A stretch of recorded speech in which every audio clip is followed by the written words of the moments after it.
Hello, জয় শ্রীরাম। আর দেখো আজকে হলো হনুমান জয়ন্তী। আর হনুমান জয়ন্তীর উপলক্ষে হনুমান মন্দিরটাকে কিন্তু বেশ সুন্দর সাজানো হয়েছিল। আর হ্যাঁ, আপলোড করতে আমার 2 দিন লেট হয়ে গেছে।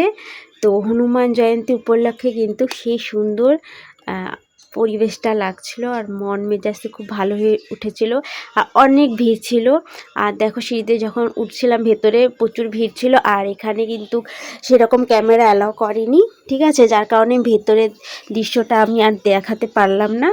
তারপরে এখানে কোনো রকম ভিডিও করার পর তারপরে আমরা আয়োজন করা হয়েছিল, এখানে প্রোগ্রাম হচ্ছিল, দরবার চলছিল, সেই দরবারে আমরা গিয়েছি। চলো দরবারের কিছু সিন আমরা দেখে নিই। এখন কিন্তু রাত্রি 9টা বাজে, তবু মানুষের অনেক ভিড় রয়েছে। তো এখন এখানে গান চলছে, তারপরে কিছুক্ষণ পর আবার নাচ হবে। এই দেখো সঙ্গীত চলছে, রাধাকৃষ্ণ ডান্স চলছে। ঠিক আছে, ধন্যবাদ, এতটুকু ভিডিও ছিল। আবার দেখা হবে। থ্যাংক ইউ সো মাচ দেখার জন্য।